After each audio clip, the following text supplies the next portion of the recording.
আসসালামু আলাইকুম। আজকে আমরা সমাধান করছি চট্টগ্রাম বোর্ড 2020 সালের কোশ্চেনটা। নবম দশম শ্রেণীর পদার্থবিজ্ঞানের ষষ্ঠ অধ্যায় অর্থাৎ বস্তুর উপর তাপের প্রভাব থেকে আমরা জাস্ট চট্টগ্রাম বোর্ড 2020 সালে যে কোশ্চেনটা আসছে অর্থাৎ চট্টগ্রাম বোর্ড 2020 সালে যে কোশ্চেনটা আসছে সেটা সমাধান করছি। এখানে দুইটা চিত্র দেয়া আছে, দুইটা চিত্র দিয়ে দুইটা কোশ্চেন করা হলো। প্রথমে 20 ডিগ্রি সেলসিয়াস তাপমাত্রায় একটা দণ্ডের দৈর্ঘ্য দেওয়া আছে 25 সেন্টিমিটার এবং তাপমাত্রা যদি বৃদ্ধি করে 50 ডিগ্রি সেলসিয়াস করা হয় তখন দণ্ডের দৈর্ঘ্য হয়ে যায় 25.007 সেন্টিমিটার, এটা দেয়া আছে।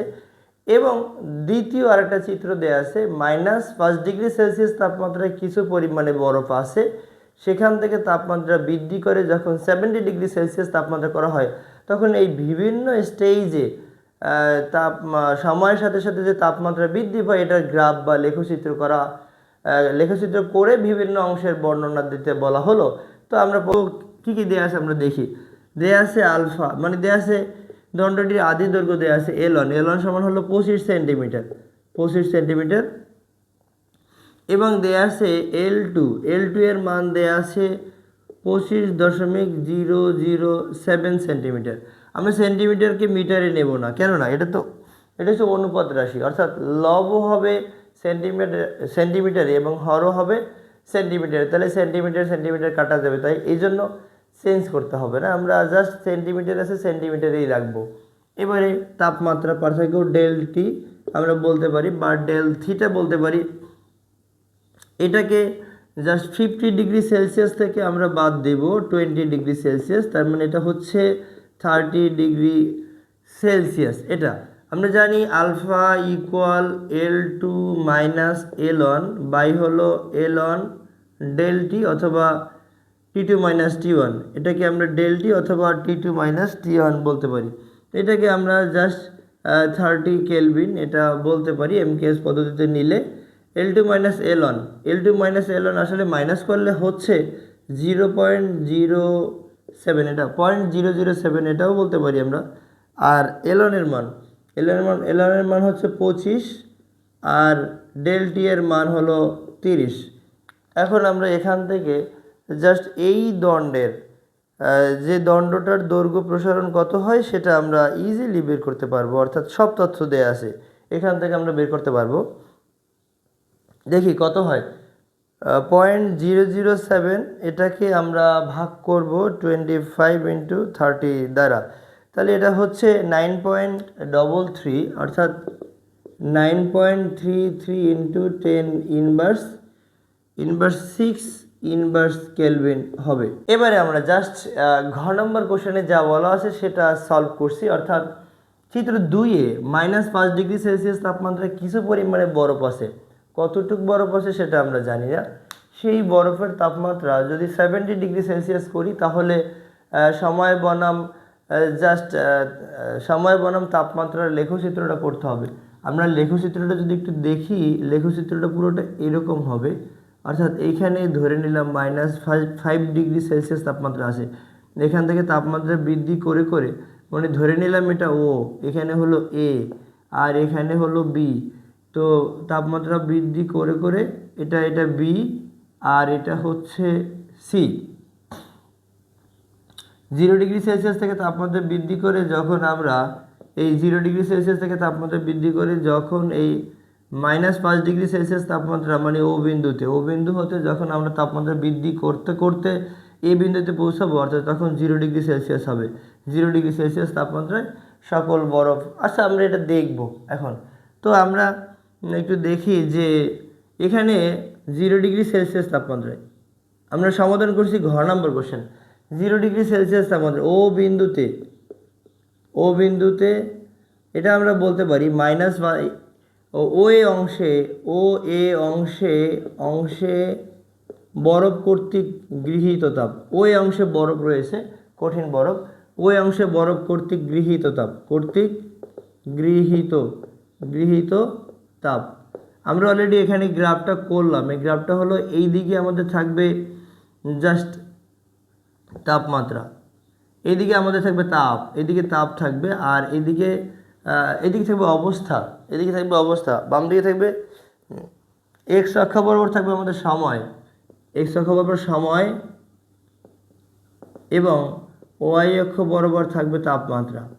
তাপমাত্রা তাপমাত্রা আমরা বাড়াতে, সময়ের সাথে সাথে যত যত আমরা তাপমাত্রা বাড়াই তখনই দেখা যায় বরফ গলে পানিতে পরিণত হয়। তো ওই অংশে বরফ কর্তৃক গৃহীত তাপ এটাকে আমরা Q1 বলি। Q1 is equal to M S del theta. এখানে এম তো জানি না, এম ফিক্স, আমি ধরে নিলাম বরফ আছে এম কেজি বরফ আছে, এবং এখানে এস আপেক্ষিক তাপ, বরফের আপেক্ষিক তাপ এখানে আমরা লিখব 2100 joule per KG per kelvin. এখানে 2100 joule per KG per kelvin এটা লিখলাম। এবং ডেল থিটা হচ্ছে জাস্ট 0 ডিগ্রি -5 ডিগ্রি, তার মানে 5 ডিগ্রি সেলসিয়াস। তার মানে এখান থেকে আমরা লিখতে পারি যে Q1 ইকুয়াল হলো এম ইন্টু এখানে 2100 আর এখানে জাস্ট এটা হচ্ছে 5। তো এখান থেকে যেটা হয় 0 এখানে 5105, অর্থাৎ যদি গুণ করে দেয় 10,500 এম জুল হয়। এবারে এবি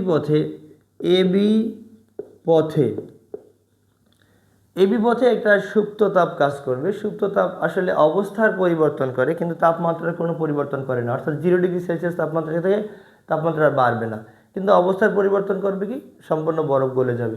0 ডিগ্রি সেলসিয়াস এবি পথে বরফ কর্তৃক গৃহীত তাপ কত হবে, এটাকে আমরা Q2 বলছি। Q2 is equal two MLF, এটাকে আমরা MLF বলছি। LF আমরা জানি বরফের আপেক্ষিক সুপ্ত তাপ হলো 3,34,000, এটা joule per KG, 3,34,000 joule per KG. তার মানে এখানে এম এর মান তো আমরা জানি না কি আছে, তার মানে এটা এমই থাকবে। আর এলএফ এর মান হবে 3,34,000, তার মানে এটা হচ্ছে 3,34,000 এম জুল, এটা আমরা নিয়ে নিচ্ছি। অর্থাৎ এখানে যেতে হবে সম্পূর্ণ বরফ না গলা পর্যন্ত, এখানে একটা বরফ গলন রেখা বা স্ট্রেট লাইন বা এক্স অক্ষের সমান্তরাল একটা রেখা পাবো। এখান থেকে তাপমাত্রা আর একদমই বাড়বে না যতক্ষণ না পর্যন্ত সকল বরফ গলে পানিতে পরিণত হয়। এবারে বিসি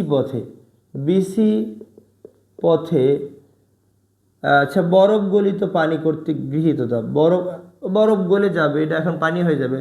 বরফ গলিত পানি কর্তৃক গৃহীত তাপ, তো গৃহীত তাপ এটাকে আমরা Q3 বলছি।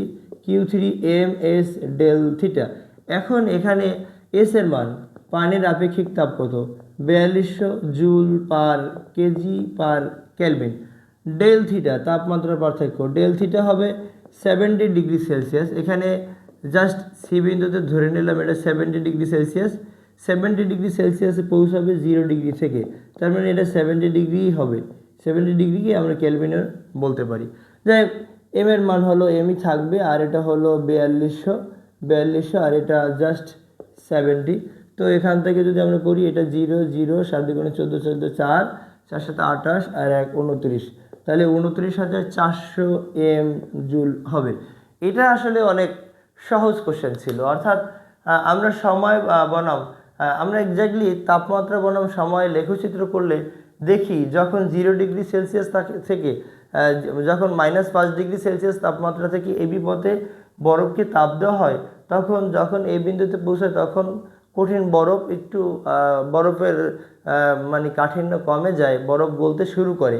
এবারে যখন এবি পথে অর্থাৎ বরফের তাপমাত্রা যখন 0 ডিগ্রিতে পৌঁছায় তখন সকল বরফ গলতে শুরু করে, অর্থাৎ এই স্টেজে টোটালটা বরফ এবং পানি দুইটাই থাকবে, এবং বিসি পথে শুধুই পানি থাকবে। অর্থাৎ এবারে এটা হলো বরফ গলিত পানি। যখন বিসি পথে দেখা যায় তাপমাত্রা যখন 0 ডিগ্রি থেকে 70 ডিগ্রি সেলসিয়াস পৌঁছানো হয় তখন সকল বরফ পানিতে পরিণত হয় এবং উত্তপ্ত পানি হয়ে যায়। ইজি।